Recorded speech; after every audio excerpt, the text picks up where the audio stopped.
Good morning, guys.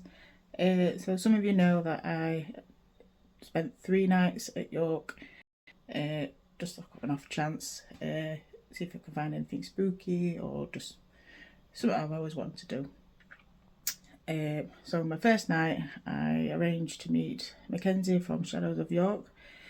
Please do check them out, not just her out. The tours are great. I will show you a little video, clips shall I say. I'm not going to show you the full videos because I don't want to ruin it for you guys. But I do want to say a big thank you, Mackenzie, because you showed me a lot of things and told me a lot of things, and I can say going through York I can never look at it same again.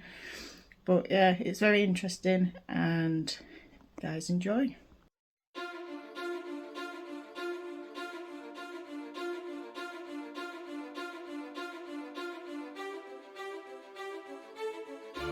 The last fire happened in 1984 and lightning had struck that roof just behind the circular rose window there. This one here? Yeah. Is that why it's got that thing at the top? Like the... Is this what you're on about? The rest, yeah. So it was struck by lightning, it set fire. It took the whole day or two to put it out, and that rose window cracked in several thousand places, but amazingly it didn't shatter, and they glued it all back together so it wouldn't shatter. So it's still technically the original.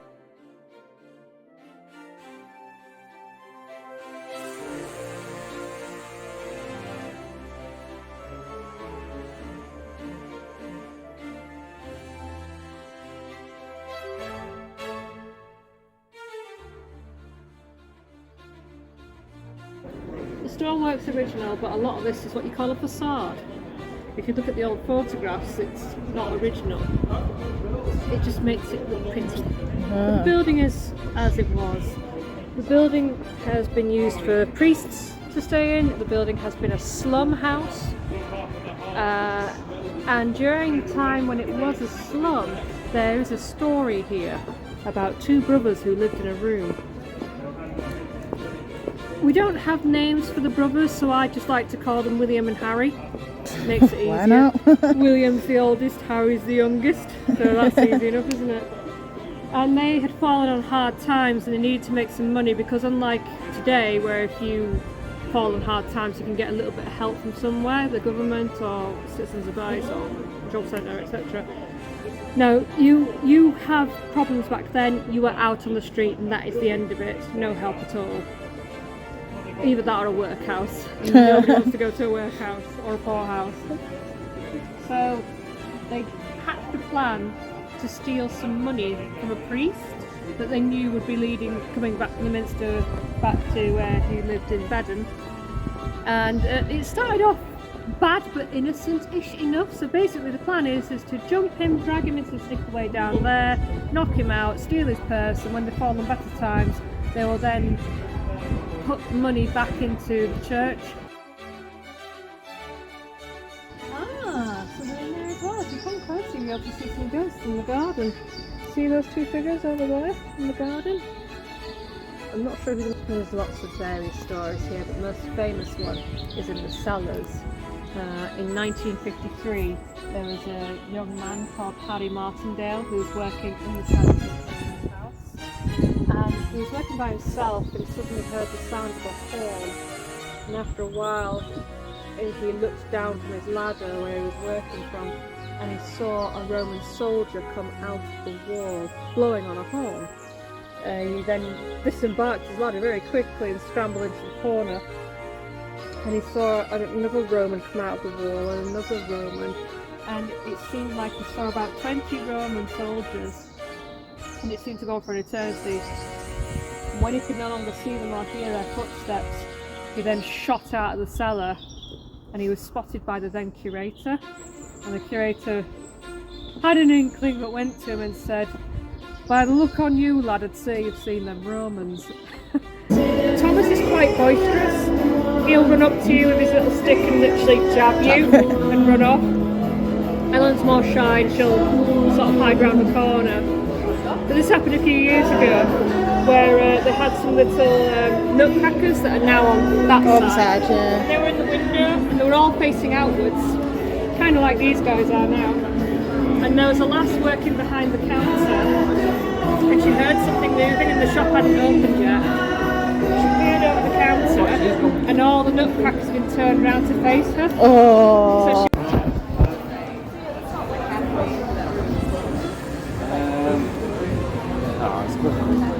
So here at the Old Star Inn, said to be the oldest pub here in York.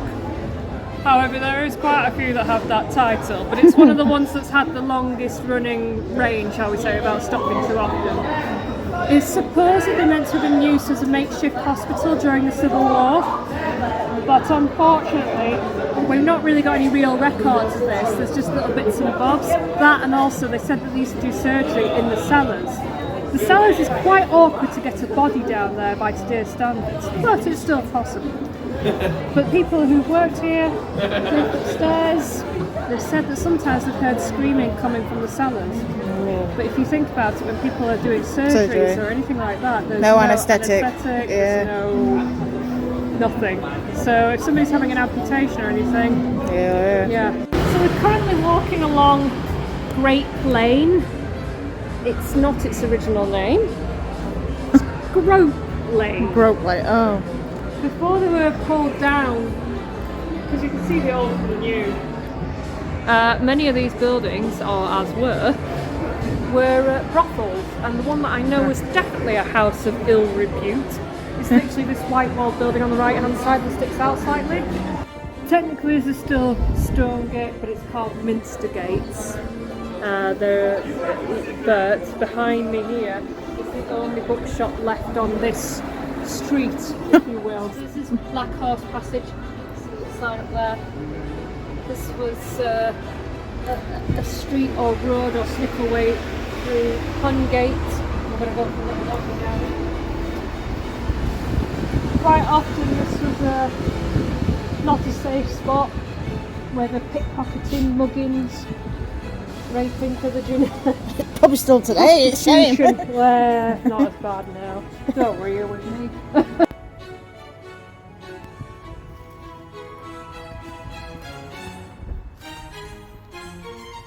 Richard Turpin has various versions of the story, and stuff, of course he does, but basically he was an Essex boy. I believe his father was a butcher and he was going to grow up to be a butcher himself, but didn't fancy that very boring life, and he joined up with the Gregory gang. Did a few years with them of, burglaries, horse stealing, whatever. But then the gang finally got caught up by the law. Dick Turpin escaped through a window apparently, and they found him in this pub or wherever, or house. Either way, Dick Turpin then made a name for himself and he worked alone. Things got a bit hot down there though, and of course he's got to make a runner. And so he let on his lovely black Bess and rode to York in a single night. No, it's the story, but never mind. Nice story.